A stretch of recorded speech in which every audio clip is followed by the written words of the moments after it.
I slipped on the wet bathroom tile on a Wednesday morning in October, and the last thing I heard before my head hit the floor was the sound of my own hip giving way. It wasn't dramatic. That's the part nobody tells you. There was no slow-motion fall, no chance to grab the towel bar. One moment, I was stepping out of the shower. The next, I was on the cold white tile, looking up at the ceiling fan I'd been meaning to clean for 3 months. The pain arrived half a second later, a deep, grinding pressure in my left hip that stole every word I tried to say. My phone was on the nightstand in the bedroom, 6 feet away. It might as well have been in another state. I lay there for what I later learned was 53 minutes. I know because the bathroom window faces east, and I watched the light change on the wall, the pale gray of early morning going gold, then bright. My neighbor, Hattie, Harriet Boone, 71, who walks her little beagle every morning at 7, she heard the dog barking at my back gate. Hattie told me later that Biscuit had never barked at my gate before. She thought that was strange enough to knock. "Vera?" I heard her calling through the door. "Vera, your car's here. You in there?" I screamed as loud as I could. It came out more like a croak. She called 911 from the front porch. The paramedics arrived in 9 minutes. At the hospital, the ER nurse asked me for my emergency contact. I gave her my daughter's name. My daughter, Nadia, 34 years old, lives 40 minutes away in Greenville. The nurse tried her cell phone 4 times in the first hour, then 5 more times before my surgery. Then again when I came out of the OR. My daughter did not answer once. Not one time in the 12 calls they placed over 2 days. I didn't know any of this while it was happening. I was unconscious. I was in surgery for a fractured hip and a hairline crack along my pelvis, and I was under anesthesia thinking about nothing at all, which is its own small mercy. When I woke up, the room was dim and blue and smelled like antiseptic. Everything ached. My mouth was dry as sand. I turned my head slowly, expecting to see Nadia. Instead, I saw Constance. Constance Webb, 63 years old, former colleague of mine from the elementary school where I taught 3rd grade for 27 years. We'd stayed close after I retired 5 years ago, monthly lunches, phone calls on Sunday afternoons, but we were not what anyone would call emergency contact close. She was sitting in the plastic chair beside my bed with her reading glasses pushed up on her forehead and a paperback face down in her lap, and when she saw my eyes open, she was on her feet before I could blink. Oh, thank God. She took my hand in both of hers. "Vera, you had me scared half to death." "How?" My voice was barely there. "Hattie called the school. She knew you used to work there, found the number. The front office got hold of me." She helped me with the water, steadied the cup. "I got here yesterday afternoon. You've been out for almost a full day. Nadia?" Constance didn't answer right away. Something moved across her face, careful and controlled, the way she used to look when a child in class said something that broke her heart, and she didn't want them to see it. "The hospital's been trying her," she said.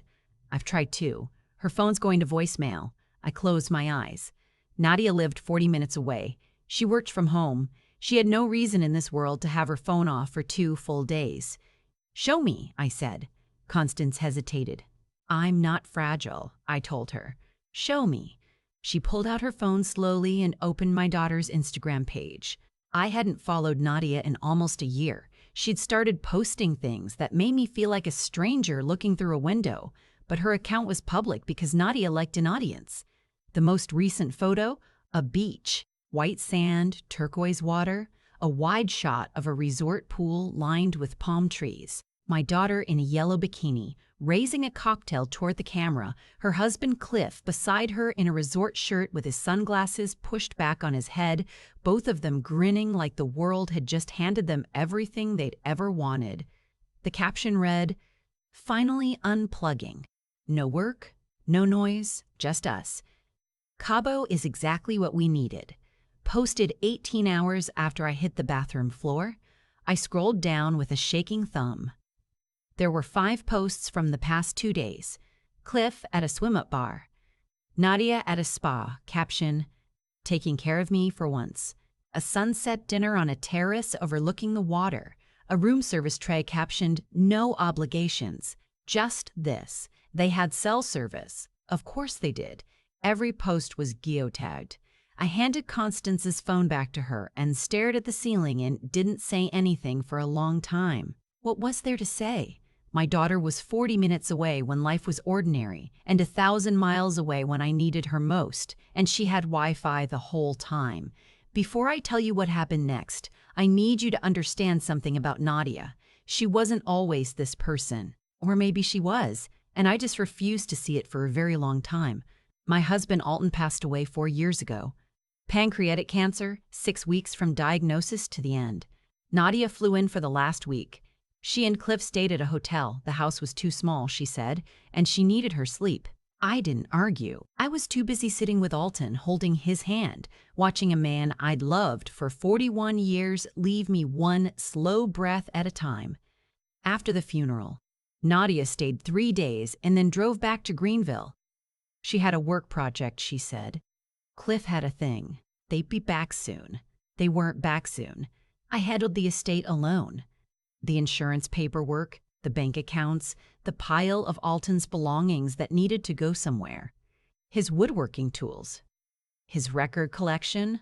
His smell still in the closet for months after, fading no matter how many times I opened the door trying to hold on to it. I called Nadia that first month, crying mostly. She'd listen for a few minutes and then say things like, "Mom, have you thought about joining a grief group?" Or, "You should really talk to a therapist about this," which sounded like help, but was really just a way of passing me off to someone else. I tried to stay close to my grandchildren. Nadia has 2, Oliver, who's 10 now, and little Pearl, who just turned 7. I offered to have them on weekends. Too busy with activities, Nadia would say. I invited myself to Pearl's school play. "It's really just a small thing, Mom. You don't need to drive all that way." I sent birthday gifts. I got a text back once, a text, for Oliver's 9th birthday, after I'd driven to 3 stores to find the exact model of train set he'd mentioned once in passing. The shift happened gradually and then all at once. Calls went from weekly to monthly, monthly to whenever I initiated, which meant I was the one always reaching out, always being told they were busy, always feeling like a bother. Cliff stopped calling me Vera. He stopped calling me anything. He'd hand the phone to Nadia when I called like I was a delivery he'd signed for. 8 months ago, Nadia called me out of nowhere. My heart jumped. She never called first. "Mom, I wanted to ask you something. About the house. What about it? I was just looking at Zillow, randomly, and houses in your neighborhood are really moving. The Kowalczyk place sold for $580 in March. Yours has to be worth at least that." I didn't answer right away. "I'm just thinking," she continued, "with you being alone in that house now, all that upkeep, it's a lot for one person, isn't it? Have you ever thought about downsizing?" "I'm fine in my house, Nadia." Of course, just thinking out loud. She changed the subject. But I thought about that call for weeks after. I should have understood it then. I understand it completely now. Constance stayed at the hospital for 4 days. She brought me real food from the diner down the street because the hospital food was the kind of beige that made you lose your will to live. She walked with me to the bathroom when I needed help and didn't make me feel embarrassed about it. She read to me when I couldn't sleep. She'd found a paperback mystery in the hospital gift shop and started it aloud without asking. Just started reading, and I lay there in the dark listening to her voice and thought, when did I get so lucky? I'd known Constance for 18 years. We'd shared a hallway at Bridgewater Elementary for a decade. I'd been at her mother's funeral. She'd been at Alton's. We'd done the slow, patient work of a real friendship, the kind that doesn't make headlines, just shows up, year after year, in small, reliable ways. I hadn't known until she was sleeping in a hospital chair because my own daughter wouldn't pick up the phone exactly how much that was worth. On the 3rd day, I had a visitor I wasn't expecting, my friend Lorene. We'd been in a book club together for 12 years, back when I had time for that kind of thing. Stopped by with flowers and a container of chicken soup she'd made herself. We talked for a while, catching up. Then her expression shifted, the way it does when someone's working up to something. I got a strange phone call about 2 months ago, she said. From Nadia. From Nadia. She was chatty at first. Asked about the book club, how I was doing. Then she started asking questions about you. Lorene paused. Whether you'd seemed confused lately. Whether I'd noticed memory problems, forgetfulness. Whether I thought you were managing well on your own. The room got very quiet. She specifically asked if you'd had any falls, Lorene said. I looked at her. I told her absolutely not, that you were the sharpest person in our book club and always had been. She shifted uncomfortably. She seemed almost disappointed.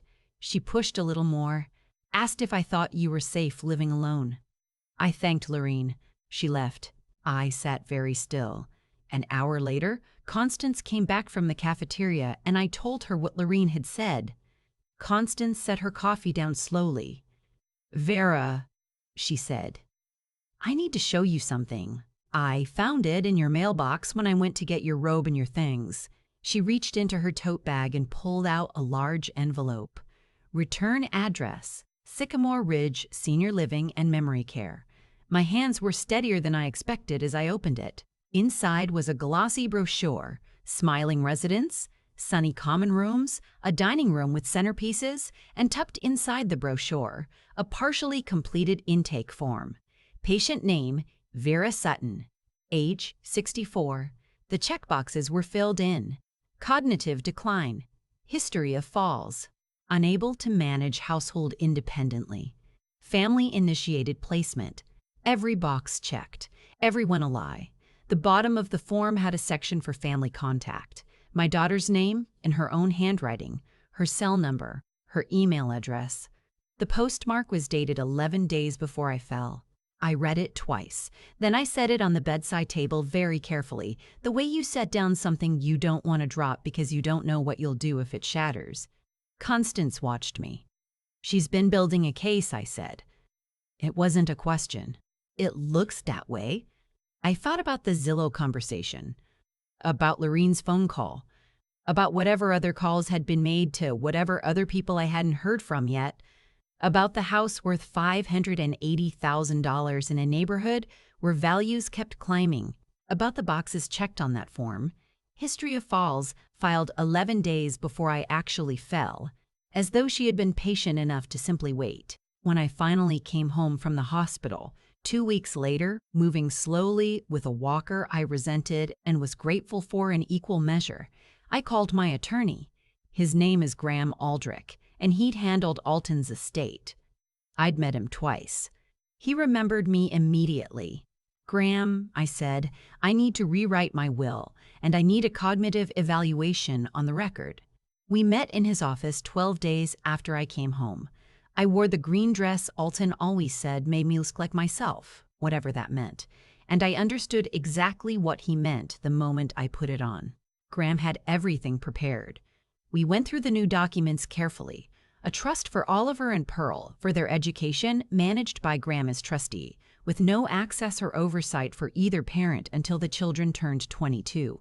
A gift for Constance, because some things need to be said in writing. Donations to Bridgewater Elementary's literacy fund, to the hospice that took care of Alton in his last 2 weeks, to the county food pantry where I'd been volunteering on Thursday mornings for 6 years. Nadia and Cliff would receive nothing. You understand this is permanent, Graham said. I've never understood anything more clearly in my life, I said. The cognitive evaluation was that same afternoon. Dr. Datherton's bio, Anand Mehta, a neurologist Graham had recommended, board-certified, zero connection to anyone in my family. I sat across from him for 90 minutes and answered every question and completed every task. He wrote a formal letter stating I showed no indicators of cognitive decline, impaired judgment, or diminished capacity whatsoever. We attached it to the will. Nadia finally called 3 weeks after I fell. Mom, oh my God, I just saw all these missed calls. What happened? She was using her concerned voice. I know her concerned voice. I've known it since she was 16 and wanted something. I broke my hip, I said. I was in surgery. I was in the hospital for 2 weeks.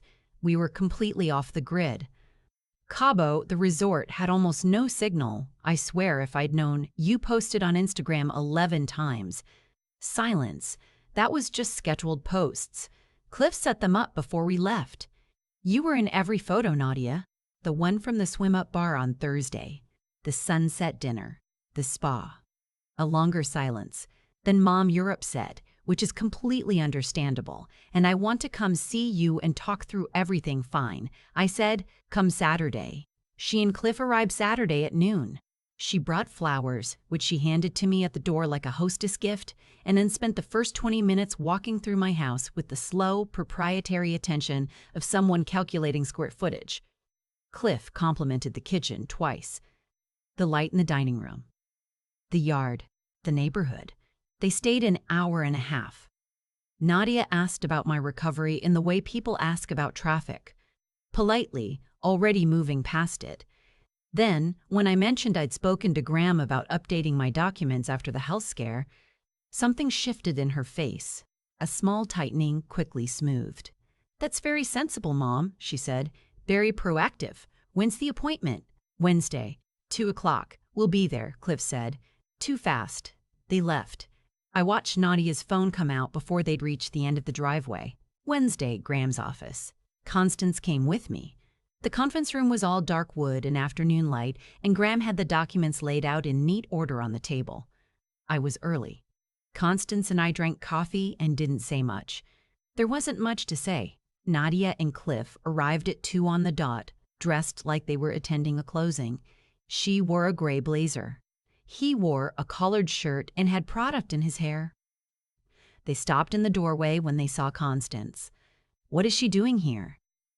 Nadia's voice went sharp immediately. Constance is here because I invited her. This is a private family matter. Constance is family. Sit down, Nadia. They sat. The energy in the room was the kind that makes the back of your neck prickle. I let Graham open the folder. Then I held up my hand. Before we get to the documents, I said, I want to say something. My voice was steady. I had rehearsed this, standing in my kitchen at midnight with Oliver's old stuffed rabbit on the counter because I needed something to look at. But in the room, I didn't need the rehearsal. The words knew their own order. I know about the phone call to Lorene. Nadia's expression went carefully neutral. I know you called her 2 months ago asking whether I seemed confused, whether I was forgetting things, whether I was safe living alone. I looked at her. I know, because Lorene told me. I was concerned you were documenting. I reached into my bag and slid the brochure across the table. Sycamore Ridge Senior Living and Memory Care. The intake form, checkboxes filled, her handwriting, her phone number in the contact field.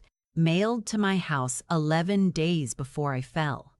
Cliff looked at the form, then at Nadia. She didn't touch it. She was very still. History of falls, I read. Checked. 11 days before I had my first fall. Cognitive decline. Checked. Unable to manage household independently. Checked. Unable to manage household independently. Checked. Unable to manage household independently. Lies, every single one. I folded my hands. The financial disclosure section asks about my property value, my savings, my insurance policies. You filled out that section too. Mom, I was being proactive. I was thinking about your future. You were thinking about my house. I said it quietly. No performance in it. Which is worth over $500,000, and which you wanted to access while I was alive by having me declared incompetent and placed in a facility. That is not. You called my friend to build evidence. You filled out an intake form with fabricated medical history. You filed it before I'd so much as stumbled, and when I actually fell and broke my hip and the hospital called you 12 times over 2 days, you were at a swim-up bar in Cabo posting photos with the caption, "No obligations." The word landed the way I meant it to. I was the obligation. Cliff started to say something. I didn't look at him. 4 years ago, your father died. You stayed 3 days. I sorted through 41 years of his life alone. I made every excuse for you. You were grieving. You were busy. People process things differently. I paused. I called you crying that first month, then you told me to find a grief group. You sent a text for Oliver's birthday when I'd spent 3 days finding the right gift. Last Christmas, I spent alone because you were with Cliff's family. Not once did it occur to you to ask how I was. Not how I was really. Not what I actually needed. Nadia's jaw was tight. And then you drove past my house last spring to look at the neighborhood, asked about property values out of the blue, started calling my friends to document my decline. I looked at her steadily. You were never checking on me. You were preparing a case. You can't prove your handwriting is on that form, Nadia. Your phone number, your email, postmarked 11 days before my fall. I let that sit. Graham opened the file and read through the new documents. Measured, formal, final. Oliver and Pearl's education trust, managed independently until they reached adulthood. Constance's name and the reason, extraordinary loyalty and consistent presence. The hospice, the food pantry, Bridgewater Elementary. Nadia was doing math. I could see it. Then Graham read the final line. The remainder of the estate, after bequests, retained by Vera Sutton for personal living expenses and discretionary use. Cliff's face went flat. You're giving it all away, Nadia said. I'm giving it to the people and places that showed up for me. We'll contest this. Her voice had an edge I'd never heard before, or maybe I had heard it and chosen not to understand it. She's been manipulated. By her. A sharp look at Constance. Graham didn't blink. Mrs. Bedja. Sutton underwent a comprehensive neurological evaluation 14 days ago, administered by Dr. Anand Mehta. The results document no cognitive decline, no impaired judgment, no diminished capacity. The evaluation is signed, notarized, and attached to this will as Exhibit A. Additionally, the will was witnessed by 2 independent parties with no relationship to any beneficiary. He closed the folder.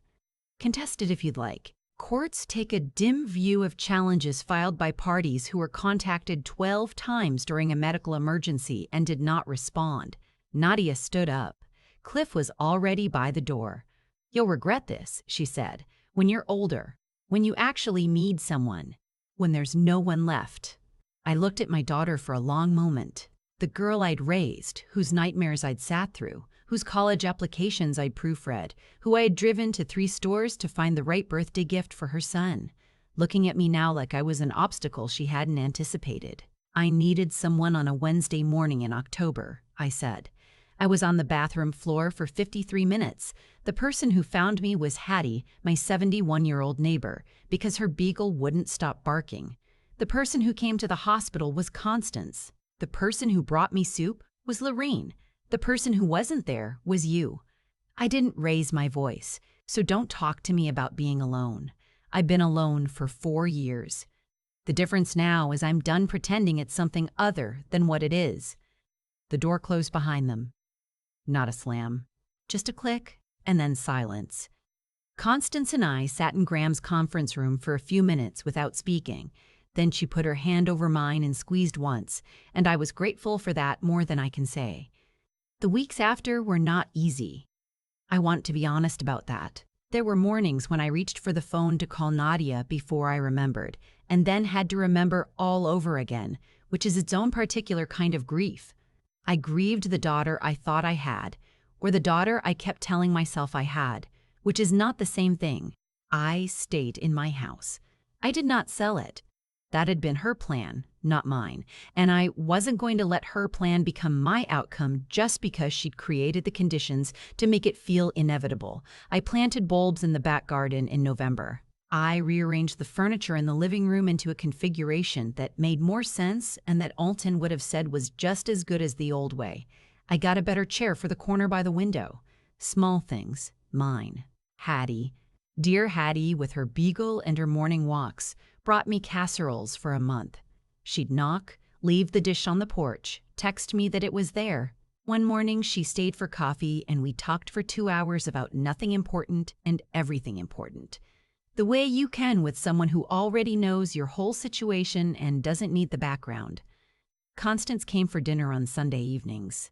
We worked our way through a cooking show she'd gotten obsessed with, attempting recipes with varying degrees of success, filling my kitchen with the smell of things that occasionally turned out perfectly and occasionally did not. And that was fine. Both were fine. The food pantry on Thursday mornings, my book club, which I'd let lapse and rejoined in January, Graham's office once more to finalize a small amendment. The slow, ordinary construction of a life that felt like mine again. And then, 2 months after everything, on a Saturday afternoon in late December, my doorbell rang. I wasn't expecting anyone. I opened the door and Pearl was standing on the front porch, 7 years old, wearing a purple coat with a hood, her hair in 2 uneven braids that she'd clearly done herself. She had her backpack on, which seemed large and purposeful for a Saturday. Behind her, on the path, was Constance. "Grandma," Pearl said, "I made you something. Connie said I could bring it." I couldn't speak for a moment. I opened the door wider. We spent the afternoon at the kitchen table with hot chocolate and a tin of cookies I always keep stocked because I am a person who keeps cookies stocked, and Pearl showed me everything in her backpack: a small notebook full of drawings, a chapter book she was reading, a friendship bracelet she'd made that was mostly one color because she'd run out of the others. And then she reached into the front pocket and pulled out a piece of folded paper, soft with being refolded many times. "I made this when you were hurt," she said. "I asked Mommy to give it to you." It was a drawing in crayon. 2 figures holding hands, one small, one tall. Stars around them, or maybe they were flowers. Pearl's style was impressionistic. At the top, in large, careful letters, J.E. Tier, soon grand me. "I love you." "She must have forgotten to give it to me," I said. Pearl looked at me very seriously. "That's okay, you have it now." I put it on the refrigerator, right in the center level with my eyes where I'd see it first thing every morning. After Constance took Pearl home, I sat in the armchair by the window, the good one, the new one, and held a cup of tea that went cold while I wasn't paying attention. The light outside was going gray the way it does in December, early and soft, and the garden was bare but waiting. I thought about Alton. I thought about the 41 years we had, which were not perfect but were real and which I would not trade for anything. I thought about the person I had been in those years, steady, reliable, the one everyone counted on. And I thought about what it had cost me not to also be the person who counted on herself. I thought about Pearl, refolding that drawing in her backpack, waiting for her mother to remember. I was 64 years old. My hip had healed. I walked every morning, longer routes now, past Hattie's house and through the park and sometimes all the way to the little bakery on Clement Street where they knew my name. Oliver came to visit twice with the school friend whose parents happened to drive his direction on their way to see family. I didn't ask questions. I just made the cookies and cleared the kitchen table and let them stay as long as they wanted. I booked a trip in January. Alton and I had always talked about Savannah, Georgia. The squares, the Spanish moss, the coastal light in October. We never made it. I made it. 2 weeks in April, a small inn 2 blocks from a park, and a list of things I planned to eat and see and do alone, which felt terrifying in exactly the right way. The ticket is in an envelope on my nightstand. I look at it when I get up. Some mornings, it scares me. Most mornings, it doesn't. People ask me whether I'm bitter, whether I miss Nadia, whether I regret what I did. The honest answer to all 3 is complicated, and I've stopped trying to make it simple. Bitter is the wrong word. Sad is closer. There's a particular grief in finally accepting that the person you loved and the person who actually exists have never been quite the same, and that you spent a long time choosing not to look at the difference. But here is what I know now. At 64, with a healed hip and a garden waiting for spring and a refrigerator covered in a 7-year-old's drawings, the people who show up are the people who love you. That sounds obvious. It isn't. It takes most of us decades to stop arguing with it. Constance drove 40 minutes to a hospital because Hattie found a phone number in an address book. Lorene made soup from scratch. Hattie's beagle wouldn't stop barking at my gate, and Hattie trusted that. These are not dramatic acts. They are just the quiet, unglamorous work of being someone who shows up, which is the only work that actually matters. I gave my life to teaching other people's children for 27 years. I gave my love to a marriage and a daughter and a house I've kept for 4 decades. I gave my presence to a community that, it turns out, was giving it right back without my noticing. When I finally hit the floor, they showed up. Every single one of them. And I am learning at 64 to let that be enough, to let that be more than enough, to let that be more than enough, to let it be, in fact, everything. If you're listening to this and something in it sounds familiar, if you've been reaching for a phone that doesn't ring back, or making excuses for someone who stopped making time for you long ago, I want you to hear this. You are not too old to start over. You are not too far in to change the terms. The people who are worth your time will prove it without being asked. And the people who show up when you're on the floor are the people who deserve a seat at your table. I have a trip to Savannah on my nightstand. I have a drawing on my refrigerator that says, "Jet be here soon," and means more to me than anything in that house. And for the first time in 4 years, when I wake up in the morning, I am glad to be exactly where I am.